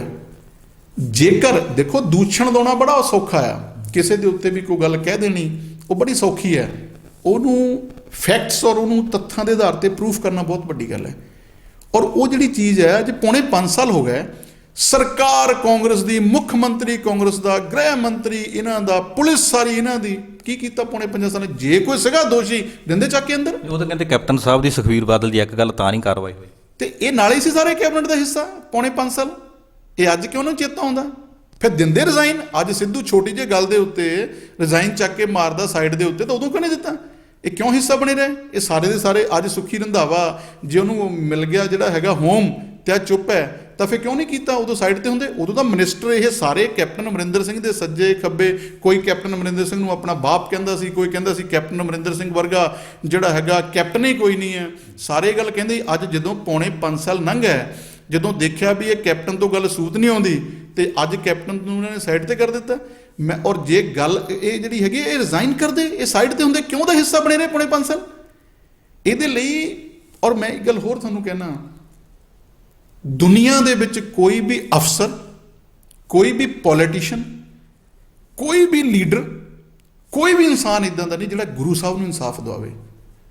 ਉਹ ਮਾਲਕ ਨੇ ਆਪੇ ਹੀ ਕਰ ਦੇਣਾ, ਉਹ ਮਾਲਕ ਨੇ ਆਪੇ ਇਨਸਾਫ ਕਰ ਦੇਣਾ। ਉਹ 'ਚ ਕੋਈ ਹੋਵੇ, ਕਿਸੇ ਪਾਰਟੀ ਦਾ ਹੋਵੇ, ਕੋਈ ਆਗੂ ਹੋਵੇ, ਉਹਦਾ ਗੁਰੂ ਸਾਹਿਬ ਨੇ ਆਪੇ ਹੀ ਪਾਰ ਉਤਾਰਾ ਕਰ ਦੇਣਾ। ਪਰ ਜਿਹੜੇ ਲੋਕ ਇਹਦੇ ਉੱਤੇ ਸਿਆਸਤ ਕਰਦੇ ਆ, ਇਤਿਹਾਸ ਗਵਾਹ ਆ, ਔਰ ਸਾਡੇ ਪ੍ਰਧਾਨ ਸਾਹਿਬ ਨੇ ਵੀ ਕਿਹਾ ਵੀ ਜਿਹੜੇ ਇਹਦੇ ਉੱਤੇ ਸਿਆਸਤ ਕਰਦੇ ਆ, ਜਾਂ ਇਹਨਾਂ ਨੇ, ਜਾਂ ਜਿਨ੍ਹਾਂ ਨੇ ਇਹ ਕੰਮ ਕੀਤਾ, ਉਹਦਾ ਕੱਖ ਨਾ ਰਵੇ। ਔਰ ਮੈਂ ਵੀ ਅੱਜ ਗੁਰੂ ਮਹਾਰਾਜ ਦੇ ਚਰਨਾਂ 'ਚ ਅਸੀਂ ਅੱਜ ਵੀ ਅਰਦਾਸ ਕਰਦੇ ਹਾਂ ਵੀ ਜਿਨ੍ਹਾਂ ਨੇ ਵੀ ਇਹ ਕੰਮ ਕੀਤਾ ਉਹ 'ਚ ਕੋਈ ਹੋਵੇ, ਉਹਦਾ ਕੁਛ ਨਾ ਰਵੇ, ਤੇ ਜਿਹੜੇ ਸਿਆਸਤ ਕਰਦੇ ਆ ਉਹਨਾਂ ਦਾ ਆਉਣ ਵਾਲਾ ਵੀ ਕੁਛ ਨਾ ਰਵੇ ਜੀ। ਤੇ ਆਪਾਂ ਖੇਤੀ ਅੰਦੋਲਨ ਦੀ ਕਰਦੇ ਕਿ ਲੋਕਾਂ ਦਾ ਇੱਕ ਬਹੁਤ ਵੱਡਾ ਸ਼੍ਰੋਮਣੀ ਅਕਾਲੀ ਦਲ ਤੇ ਰੋਸ ਆ ਵੀ ਜਦੋਂ ਇਹ ਬਿੱਲ ਬਣੇ ਨੇ, ਡਰਾਫਟ ਹੋਏ ਨੇ, ਸਾਰਾ ਕੁਛ ਉਸ ਵੇਲੇ ਬੀਬਾ ਹਰਸਿਮਰਤ ਕੌਰ ਉਹ ਸਰਕਾਰ ਦਾ ਹਿੱਸਾ ਸਨ, ਇਹਨਾਂ ਦੇ ਸਾਈਨ ਹੋਏ, ਇਹਨਾਂ ਦੀ ਸਹਿਮਤੀ ਨਾਲ ਸਾਰਾ ਕੁਝ ਹੋਇਆ। ਜਦੋਂ ਲੋਕਾਂ ਦਾ ਵਿਰੋਧ ਹੋਇਆ ਫੇਰ ਹਟ ਕੇ ਪਿੱਛੇ ਅਕਾਲੀ ਦਲ ਹੋ ਗਿਆ। ਹਜੇ ਵੀ ਲੋਕਾਂ ਦੇ ਮਨ ਦੇ ਵਿੱਚ ਇਹ ਗੱਲ ਹੈਗੀ ਆ ਵੀ ਬਿੱਲ ਬਣਨ ਦੇ ਵਿੱਚ, ਬਿੱਲ ਲਾਗੂ ਹੋਣ ਦੇ ਵਿੱਚ, ਸਾਰਾ ਕੁਝ ਕਰਨ ਦੇ ਵਿੱਚ ਸ਼੍ਰੋਮਣੀ ਅਕਾਲੀ ਦਲ ਹਿੱਸੇਦਾਰ ਰਿਹਾ। ਇਹ ਜਿਹੜਾ ਲੋਕਾਂ 'ਚ ਰੋਸ ਆ ਉਹ 2022 ਦੇ ਵਿੱਚ ਫਿਰ ਤੁਹਾਨੂੰ ਆਉਣ ਵਾਲੇ ਸਮੇਂ ਦੇ ਚੁਣੌਤੀ ਨਹੀਂ ਬਣੂਗਾ? ਦੇਖੋ ਗੱਲ ਫੇਰ ਆ ਜਾਂਦੀ ਫੈਕਟਸ ਦੇ ਉੱਤੇ, ਤੱਥਾਂ ਦੇ ਉੱਤੇ। ਸ਼੍ਰੋਮਣੀ ਅਕਾਲੀ ਦਲ BJP ਦੀ ਸਾਂਝ ਸੀ। ਜਦੋਂ ਸਾਂਝ ਸੀ ਉਸ ਵੇਲੇ ਬਹੁਤ ਸਾਰੇ ਪ੍ਰੋਜੈਕਟ ਇੱਦਾਂ ਦੇ ਜਿਹੜੇ ਪੰਜਾਬ ਲਈ ਲੈ ਕੇ ਆਂਦੇ।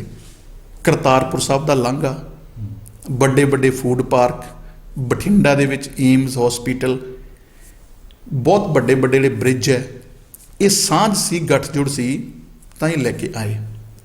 ਜਦੋਂ ਕਿਤੇ ਨਾ ਤੁਹਾਡੀ ਕਿਸੇ ਨਾਲ ਸਾਂਝ ਹੁੰਦੀ ਆ, ਤੇ ਉਦੋਂ ਤੁਹਾਡੀ ਫਸਟ ਪ੍ਰੈਫਰੈਂਸ ਹੁੰਦੀ ਆ ਬਈ ਕੋਈ ਵੀ ਜਿਹੜਾ ਇਸ਼ੂ ਹੈ ਜਾਂ ਕੋਈ ਵੀ ਮੁੱਦਾ ਹੈ ਉਹ ਬੈਠ ਕੇ ਜਿਹੜਾ ਉਹਦਾ ਹੱਲ ਕੀਤਾ ਜਾਵੇ। ਹੁਣ ਬੜੇ ਗੱਲਾਂ ਕਰਦੇ ਆ ਜੀ, ਬੀਬਾ ਜੀ ਦੇ ਸਾਈਨ ਆ, ਬੀਬਾ ਜੀ ਦੇ ਸਾਈਨ ਆ, ਕੁਝ ਲੀਡਰ ਬੋਲ ਦਿੰਦੇ ਆ।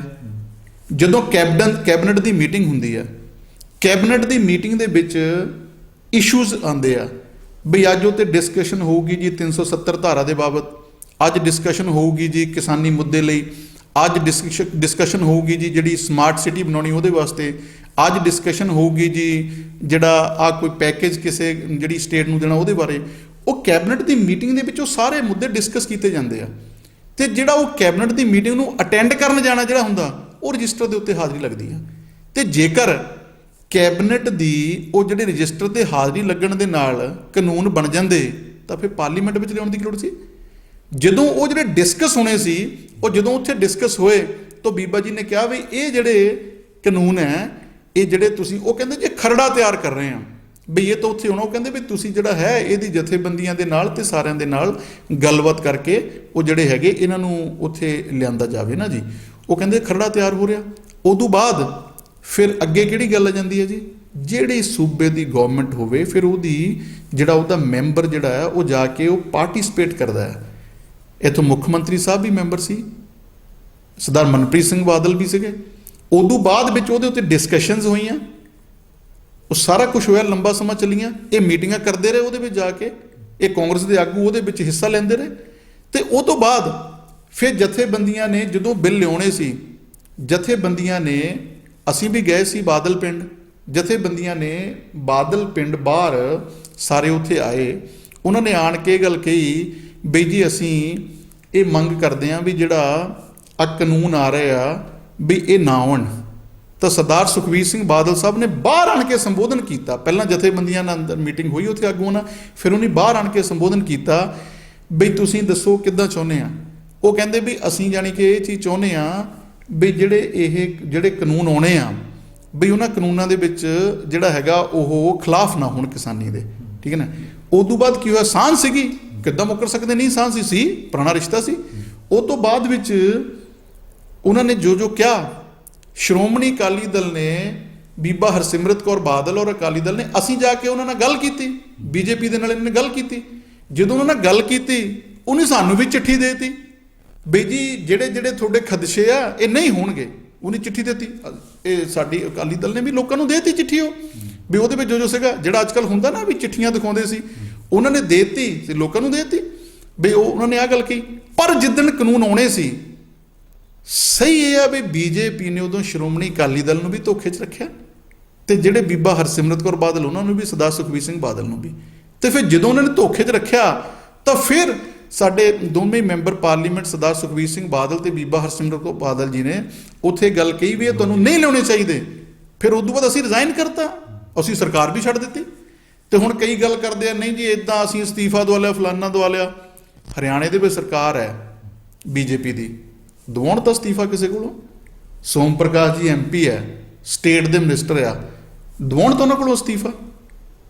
ਇਹ ਸ਼੍ਰੋਮਣੀ ਅਕਾਲੀ ਦਲ ਨੇ ਇਸ ਕਰਕੇ ਨਹੀਂ ਵੀ ਕੋਈ ਸਾਡੇ ਤੇ ਪ੍ਰੈਸ਼ਰ ਸੀਗਾ, ਇਸ ਕਰਕੇ ਕਿਉਂਕਿ ਜਿਹੜੀ ਸ਼੍ਰੋਮਣੀ ਅਕਾਲੀ ਦਲ ਹੈ ਉਹ ਤਾਂ ਹੈ ਹੀ ਕਿਸਾਨਾਂ ਦੀ ਜਥੇਬੰਦੀ, ਉਹ ਤਾਂ ਹੈ ਹੀ ਕਿਸਾਨਾਂ ਦੇ ਨਾਲ, ਸ਼ੁਰੂ ਤੋਂ ਕਿਸਾਨੀ ਹੈ। ਜੇ ਉਹਨੂੰ ਪਤਾ ਹੈ ਬਾਦਲ ਸਾਹਿਬ ਆਪ ਕਿਸਾਨ ਹੈ, 90% ਜਿਹੜੇ ਸ਼੍ਰੋਮਣੀ ਅਕਾਲੀ ਦਲ ਦੇ ਵਰਕਰ ਨੇ, ਆਗੂ ਨੇ, ਉਹ ਸਾਰੇ ਕਿਸਾਨੀ ਦੇ ਨਾਲ ਜੁੜੇ ਹੋਏ ਆ।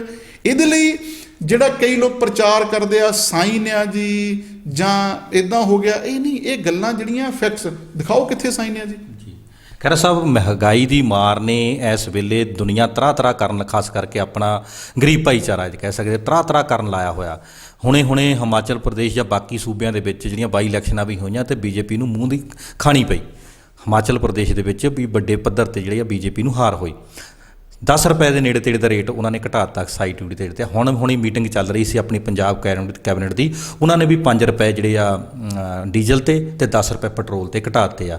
ਤੁਹਾਡੇ ਵੀ ਪ੍ਰਦਰਸ਼ਨ ਚੰਡੀਗੜ੍ਹ ਦੇ ਵਿੱਚ ਹੋਇਆ ਬੀਤੇ ਦਿਨੀ, ਕਾਫੀ ਉੱਥੇ ਡਾਂਗ ਵੀ ਚੱਲੀ ਆ। ਕੀ ਦੇਖਦੇ ਆ ਕਿ ਅਕਾਲੀ ਦਲ ਦੇ ਪ੍ਰੈਸ਼ਰ ਨਾਲ ਪੰਜਾਬ ਗੌਰਮੈਂਟ ਨੇ ਰੇਟ ਘਟਾਏ ਆ ਕਿ ਜਾਂ ਮੂਹਰੇ ਇਲੈਕਸ਼ਨ ਨੂੰ ਦੇਖ ਕੇ ਘਟਾਏ ਆ? ਦੇਖੋ, ਜਦੋਂ ਵੀ ਹੁਣ ਤੱਕ ਜਿਹੜਾ ਤੁਸੀਂ ਦੇਖਿਆ ਵੀ ਕਦੀ ਜਿਹੜਾ ਪੰਜਾਬੀਅਤ ਦੀ ਗੱਲ ਜਾਂ ਪੰਜਾਬੀ ਮਾਂ ਬੋਲੀ ਦੀ ਗੱਲ ਜਦੋਂ ਉਹਨਾਂ ਨੇ ਬੁੱਕਾਂ ਦੇ ਵਿੱਚੋਂ ਲੋਪ ਕਰਨ ਦੀ ਗੱਲ, ਉਦੋਂ ਅਕਾਲੀ ਦਲ ਨੇ ਪ੍ਰੋਟੈਸਟ ਕੀਤਾ, ਗਵਰਨਮੈਂਟ ਨੂੰ ਫਿਰ ਝੁਕਣਾ ਪਿਆ।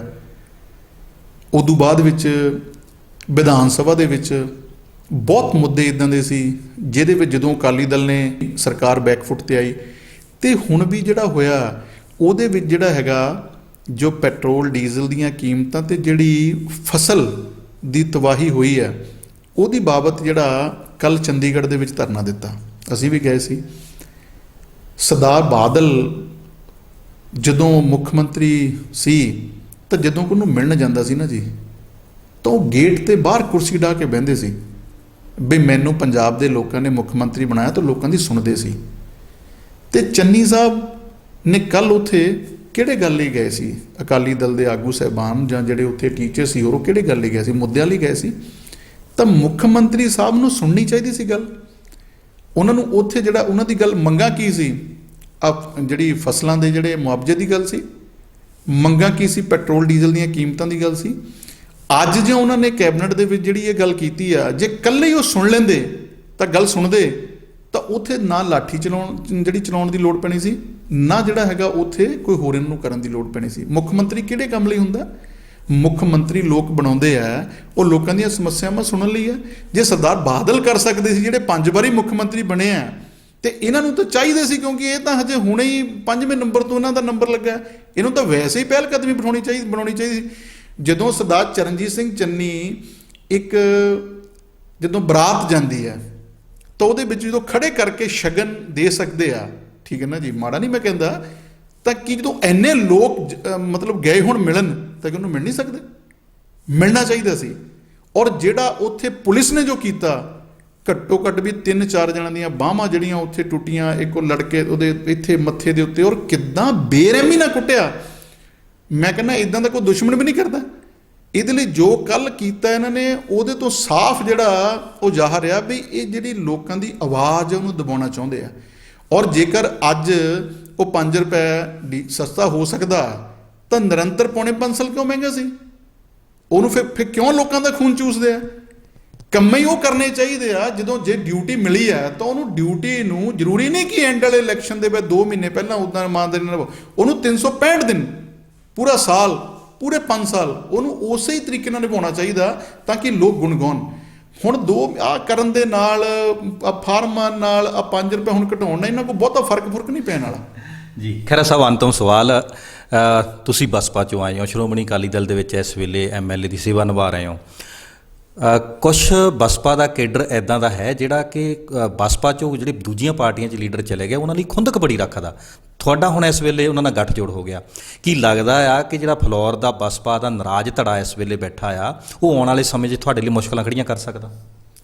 ਦੇਖੋ, ਮੇਰੀ ਤਾਂ ਇੱਕ ਆਦਤ ਹੈ, ਮੈਂ ਤਾਂ ਇਹ ਮੰਨ ਕੇ ਚੱਲਦਾ ਵੀ ਜੇ ਤੁਸੀਂ ਆਪ ਸਹੀ ਹੈ ਨਾ ਜੀ, ਠੀਕ ਹੈ ਨਾ ਜੀ, ਤਾਂ ਤੁਸੀਂ ਆਪ ਦਾ ਜਿਹੜਾ ਤੁਹਾਨੂੰ ਡਿਊਟੀ ਮਿਲੀ ਉਹਨੂੰ ਤੁਸੀਂ ਇਮਾਨਦਾਰੀ ਦਿਆਨਦਾਰੀ ਨਾਲ ਨਿਭਾਓ। ਬਾਕੀ ਇਹ ਆ ਵੀ ਮੈਂ ਤਾਂ ਇੱਥੇ ਪਿੰਡ ਰਹਿਣਾ ਅਤੇ ਸ਼ਾਮ ਨੂੰ ਵੀ ਘਰੇ ਹੀ ਹੁੰਦਾ, ਅਤੇ ਸਵੇਰੇ ਵੀ ਘਰ ਅਤੇ ਫੀਲਡ ਦੇ ਵਿੱਚ ਜਿਹੜਾ ਵੀ ਜਿੱਥੇ ਕਿਤੇ ਸਾਡੀ ਕੋਈ ਡਿਊਟੀ ਅਸੀਂ ਉਹਨੂੰ ਨਿਭਾਈਦਾ। ਜਿਹੜੇ ਬਸਪਾ ਦੇ ਜਿੰਨੇ ਵੀ ਵਰਕਰਸ ਨੇ, ਆਗੂ ਨੇ, ਲੀਡਰਸ ਨੇ, ਉਹਨਾਂ ਦੇ ਵਿੱਚ ਜਿਨ੍ਹਾਂ ਨੇ 25-25 ਸਾਲ 30-30 ਸਾਲ ਜ਼ਿੰਦਗੀ ਦੇ ਲਾਏ ਆ, ਉਹ ਸਾਰੇ ਨਾਲ ਆ।